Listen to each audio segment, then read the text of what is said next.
Welcome to Live to Thrive podcast. This show is for every person of color who has ever been underestimated, overlooked, or stuck in survival mode.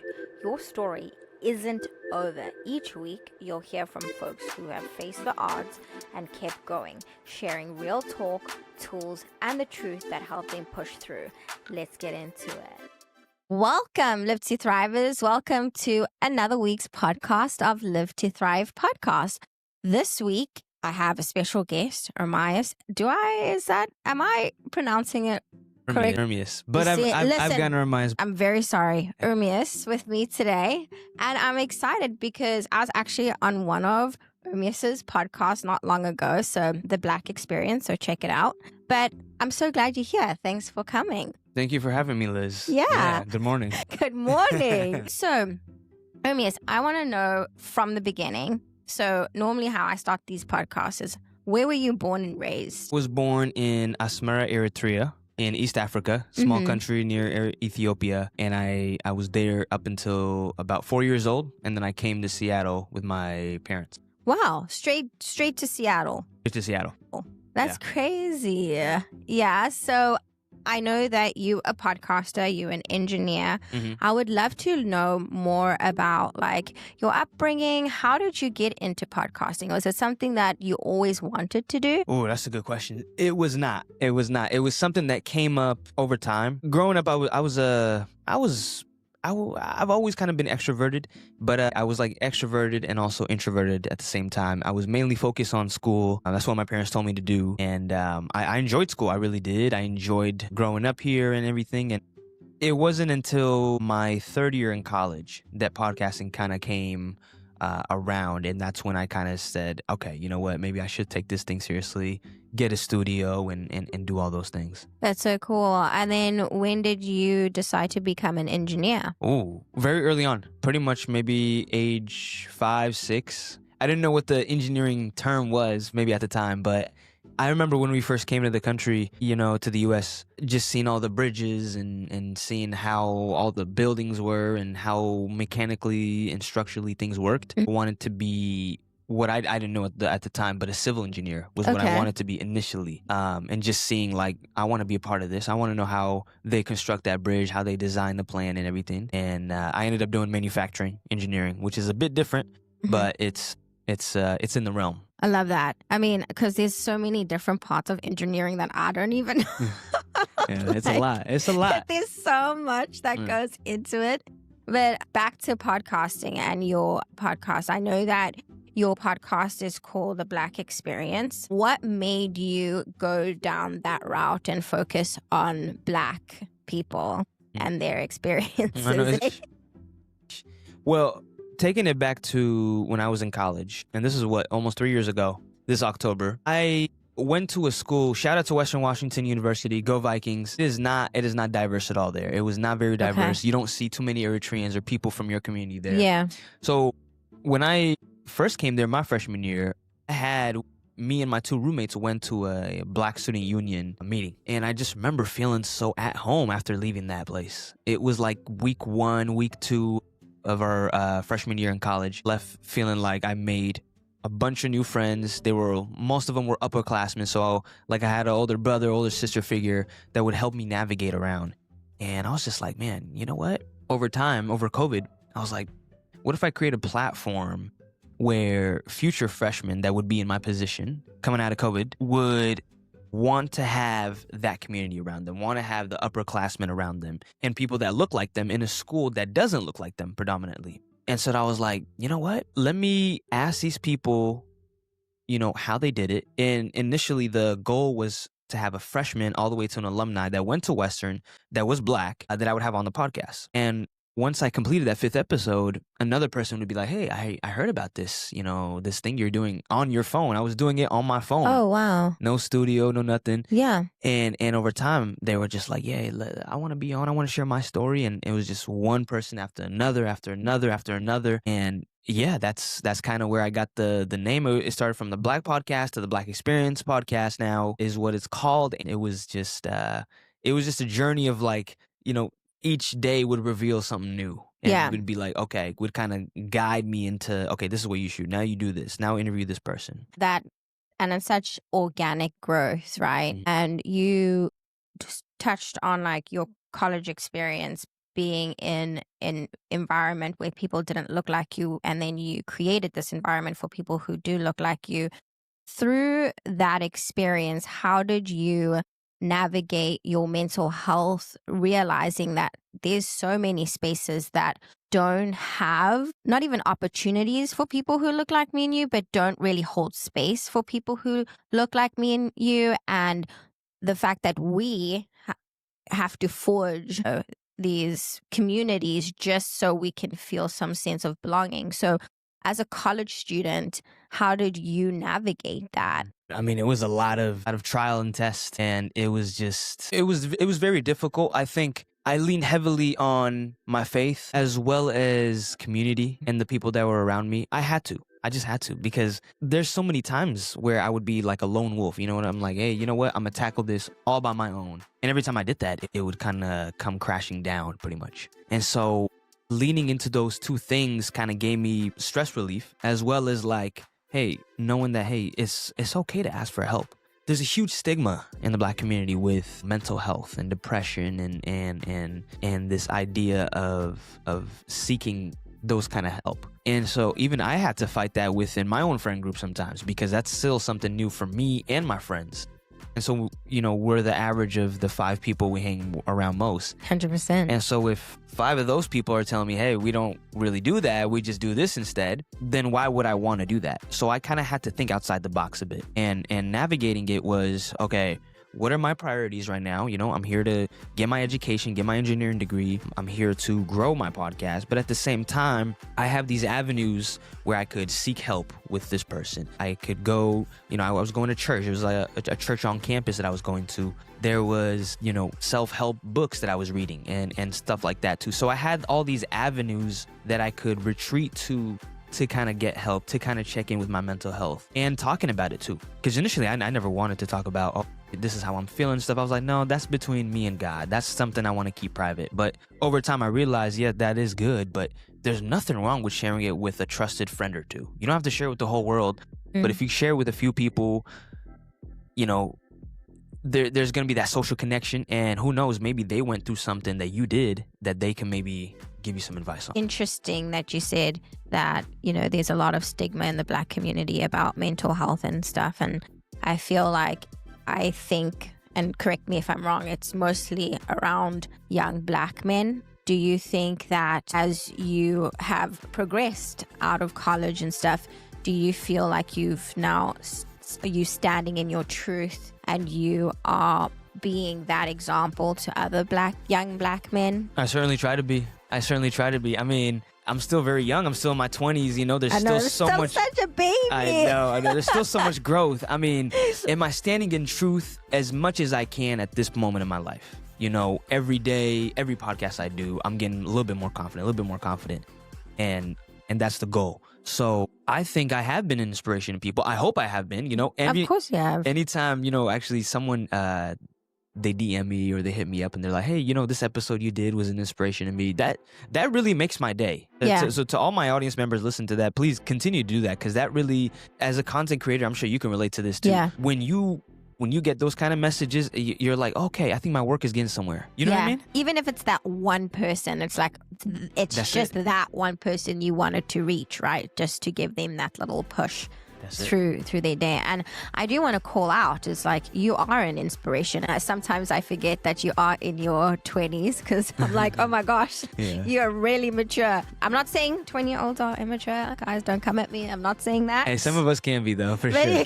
Just the way you bring yourself into spaces and how you interact with your audience. Your podcast is so inspiring, and like, there's so many stories that you've brought out into the world. All the podcasts you have, I know every single one of them was your favorite, but what was one that stood out to you and really resonated with you? I've had over 100+ episodes and guests. In fact, recently, actually, I did a video called the top 10 lessons that I learned from all my podcasts. And even picking through that was was pretty challenging in itself. I will say the story with Ken Miller. Okay. Ken Miller, that one came out in March of 24. That was one of my first, if not my second one that I put out on my YouTube channel. So if you guys go to my Spotify has all my episodes since day one before I was doing video. My YouTube kind of is still catching up to that. So Ken's story it wasn't even the resonating. There was some resonating part, but it was more so I was just mind blown away by how open he was with his story. He wrote a book recently called Becoming Ken that I'm still reading, and he was just very, very open about his past. He had quite the past. He was admitting things that most people would take to the grave with them, and things that people would be like, no, this is between me and God. This is just between me or one person, not for the whole world to share. And at the time, I was still I was about a year and something into my podcast, but on video it was still new to me. So you could see whenever the camera would pan to me, my facial expression would be like, oh man, yeah.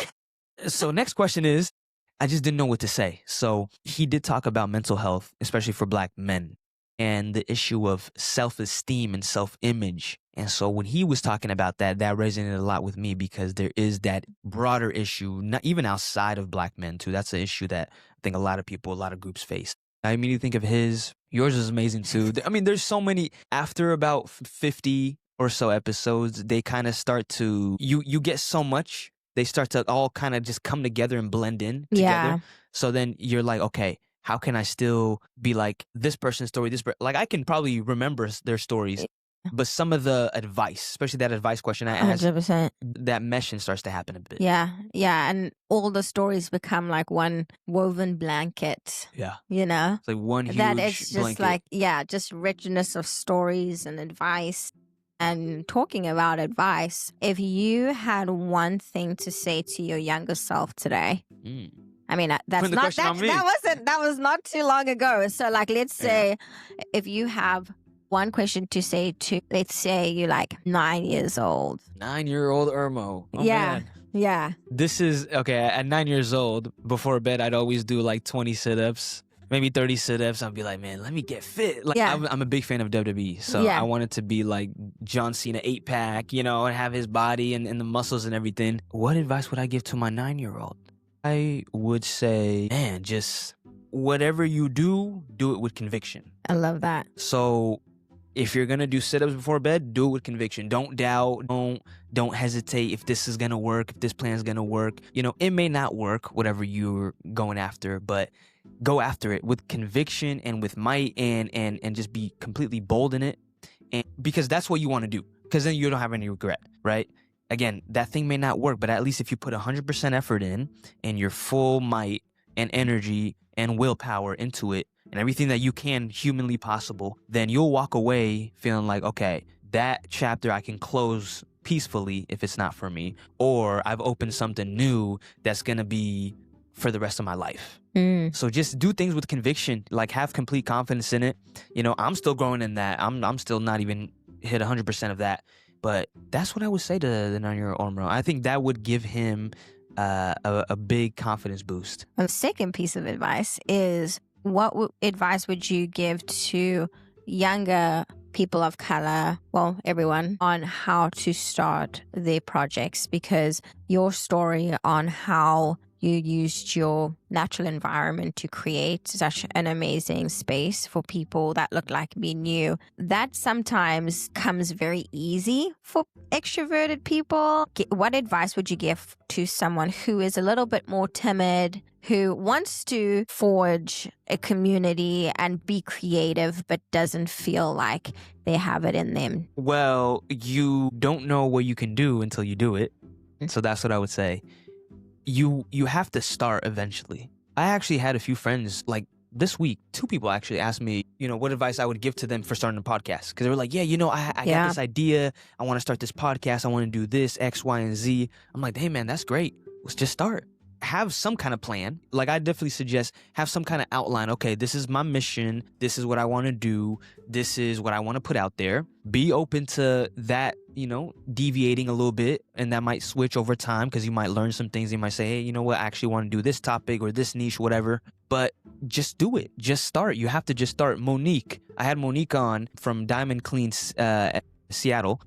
and this is one of her advices. Just start. Like, don't hesitate, because if you don't start, you'll never know what will happen. As well as you learn from the audience, you learn from what your audience might like, what they might not like. And by doing that, you'll see if that's your purpose, if that's something that you want to do over time. And I get it. I mean, and I was a shy kid too. I'm still shy at times too myself, but it's really just the thought of, okay, you know what? I have this one life. How do I want to spend it? Do I want to live, knowing that I wanted to do this, but I was scared of rejection of whatever the world might say? The world might reject it, but me, myself, I might not reject it.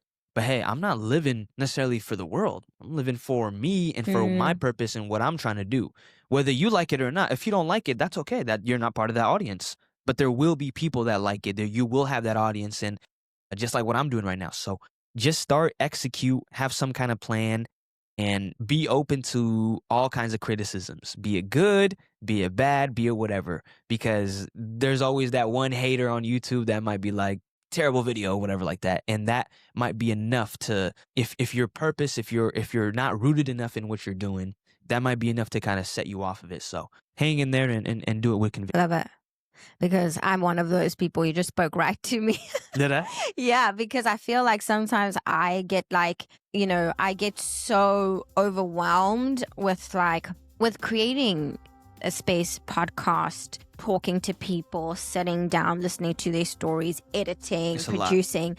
It's a lot. And then like when you have that like one negative person that says something, you kind of go in your mind like, is this what I'm supposed to be doing? But you have to keep reminding yourself like, you started this for a reason. If they ain't talking about you, then then you're not making movement. Then too. you're not exactly. making moves, So like, it's okay to be hated on. It's just like that internal dilemma for me is like, oh my gosh, like I get, not bullied, but I've got a message.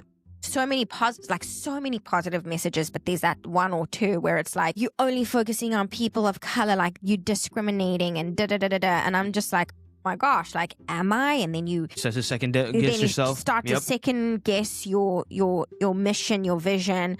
But then you have to like kind of like regroup and like talking to you and listening to your story of the Black experience. It's like, no, we need to create these spaces for people of color and Black people and creating those communities, because at the end of the day, like, I'm sorry, but like we need more of those spaces because they're not accessible. Like other spaces are not as accessible to us. And we need to come together too, because a lot of the stuff that as content creators as a whole that we face, we have a lot of similarities. As two Black content creators, there's a lot of things that we have in common too, that we go through, that again, we think of it as like, okay, this is just my own battle and stuff like that. There's certain battles that you have that I won't have, or vice versa. Yeah. But there's also those commonality battles that we need to come together and be like, okay, do you face this? Yeah, I face this too. Okay, how can we tackle this thing? Yeah. Because we're human at the end of the day, we're not machines that just pump out content. Like, there's a lot of work. A lot of people that consume this, they don't realize that. They don't realize the amount of work.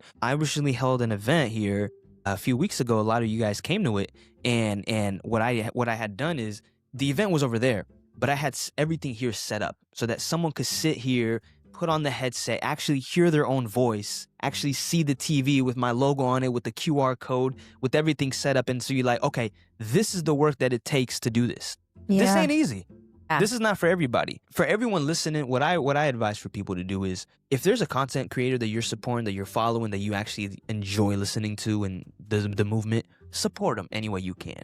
Be it with words, be it financially, whatever it is, just support them, because it means a lot to us. It does. It really does. And it is like, yeah, I love that you just said all of that, because it's resonates with me a lot. And I know that you've been a Colors member for quite a while. So how did you find Colors? I found Colors through a friend that I met at a event. They're called the Pop-Up Kitchen. Shout out to the Pop-Up Kitchen. They were hosting an event last, I believe, September. That was our last event that I went to, and I was kind of mingling, networking, doing what Ermias does, and I came across someone. I was like, hey man, yeah, you know what, I've actually been looking for a studio. I graduated. You don't want to be going all the way to Bellingham and back and forth for these podcasts. He was like, yeah, there's actually Colors with a K. And I said, Colors with a K. Okay, give me their number. He gave me their number. I hit up Armando a few days later. He's like, yeah, come through. So I came. They were getting ready to do an art walk that day too. It was in October, and Goodwill was a part of it too. It was like a Halloween theme-based art walk or whatever. They had the DJ, and I was just like, man, this is cool. But I wasn't sold yet. And then Armando was like, hey man, listen, we're only just getting started. Like we're gonna be growing. The podcast is moving here. A lot of big moves we're making with Colors, and new studio here and there. I suggest you join, you become a member. It'll be worth it. It's better now than later because it's only going to get more expensive. It's only going to get more popular. I'm only going to get busier. I thought about it. And then a few days later, I was like, you know what? Let me take him up on his offer. I love that. And I did it. And it's been one of the best decisions I ever made. I mean, I've met you, so many creatives. I've had this studio now, and it's been a joy. History. Oh, You know what's so funny is like, I don't know if you know, is it the invisible string theory? It's so crazy because like that pop-up that you came to for the first time, that Goodwill event, I actually got Goodwill to come to Colors and do that event. Yeah. So you were at that artwork? Yeah. No, I wasn't at that artwork. I did come to the art walk, but I worked for an agency and we were doing an activation, and I work, surprise, I work for agencies, marketing agencies. And so I was a part of that strategy, and I suggested Goodwill come to Colors to do one of their artworks. Yeah. So that was the first activation that I was a part of in my agency, and I suggested Colors. And so I was like, oh, that's so crazy that was the first one that you came to. Yeah, that's so cool. With that being said, I would love for you to give my audience Instagram, Facebook, Twitter, TikTok, all the social medias that they can follow you on, YouTube. My Instagram, y'all, is ERMIAS_HAGOS, Ermias Hagos. My YouTube is TBE, The Black Experience for short, _Ermias Hagos. So follow me there. And then on my Instagram, there's a link right there to all my platforms on all social media, as well as a link to support me any way you can as well. So tap into those two links, and we will catch y'all on the next episode. Yay! I'm so happy you came, and you're on my platform. It feels weird to be on the other side. It really does. It is. I was telling her that. Yeah. I was like, man, this is how it feels to get interviewed. Yeah, to get interviewed, asked all the questions. But I really want to thank you for being on Live to Thrive, and I appreciate you giving us so much insight into your journey, your steps into becoming who you are, and I'm so excited to see where you're going to go. So this is not the last time you'll be on this podcast. It's not? No, I feel like there's going to be more, way more episodes of me and you, and even collaborations I would love to do. So I'm so excited for this partnership. Excited. We got some kind of event. I mean, with Colors, anything is possible, I'm so excited. Please join me next week for another week's podcast. But I hope you enjoyed the episode, and don't forget to like and subscribe to my podcast. It just helps me grow. It helps me reach new audiences, and it also just spread the love. Okay, bye. Peace.